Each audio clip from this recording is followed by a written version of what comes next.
ಎಲೆ ಮರೆಕಾಯಿಯಂತೆ ಕಾರ್ಯನಿರ್ವಹಿಸುತ್ತಿರುವ ಹಿರಿಯ ಪತ್ರಕರ್ತ ಬಾಬು ಖಾನ್.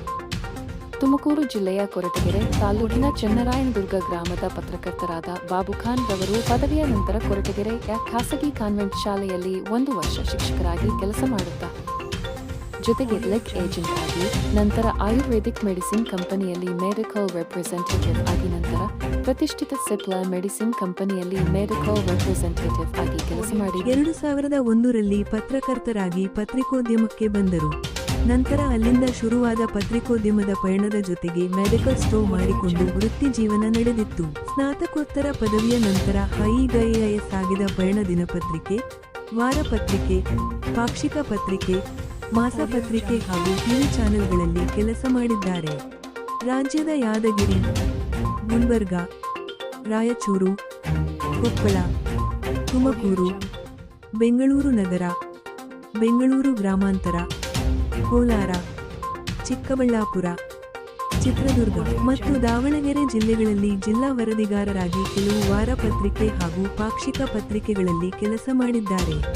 ಯಾದಗಿರಿ ಜಿಲ್ಲೆಯಲ್ಲಿ NPR ಪ್ರಾಜೆಕ್ಟ್ನಲ್ಲಿ ರಾಷ್ಟ್ರೀಯ ಜನಸಂಖ್ಯೆ ನೋಂದಣಿ project national popular register project supervisor ಆಗಿ ಕೆಲಸ ಮಾಡಿದ್ದಾರೆ.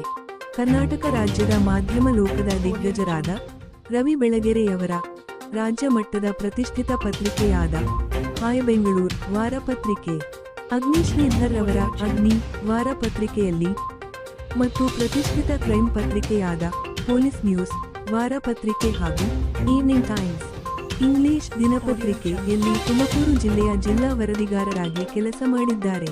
ಇದರ ಜೊತೆಗೆ ಸಾಮಾಜಿಕ ಕಳಕಳಿಯುಳ್ಳ ಅನೇಕ ಕೆಲಸಗಳನ್ನು ಮಾಡಿದ್ದಾರೆ.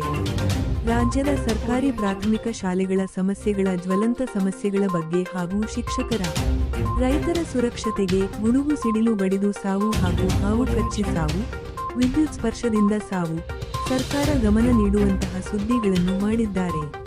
ಚುನಾವಣಾ ಸಮಯದಲ್ಲಿ ಮತಗಟ್ಟೆ ಕೇಂದ್ರಕ್ಕೆ ತೆರಳುವ ಮಹಿಳಾ ಸಿಬ್ಬಂದಿಗಳ ಸುರಕ್ಷತೆಗಾಗಿ ರಾಜ್ಯ ಚುನಾವಣಾ ಆಯೋಗ ಗಮನ ಸೆಳೆಯುವಂತಹ ಕೆಲಸವನ್ನು ಮಾಡಿದ್ದಾರೆ. ಸಂಯುಕ್ತ ವಿಜಯ ದಿನ ಪತ್ರಿಕೆ ಹಾಗೂ ಭಾರತ್ವಾಸ್ ವಾರಪತ್ರಿಕೆ ಹಾಗೂ 9 live news Kannada TV channel ಮತ್ತು JKL ಹಿಂದಿ ಟಿವಿ ಚಾನೆಲ್ನಲ್ಲಿ ತುಮಕೂರು ಜಿಲ್ಲೆಯ ಜಿಲ್ಲಾ ವರದಿಗಾರರಾಗಿ ಕಾರ್ಯನಿರ್ವಹಿಸುತ್ತಿದ್ದಾರೆ.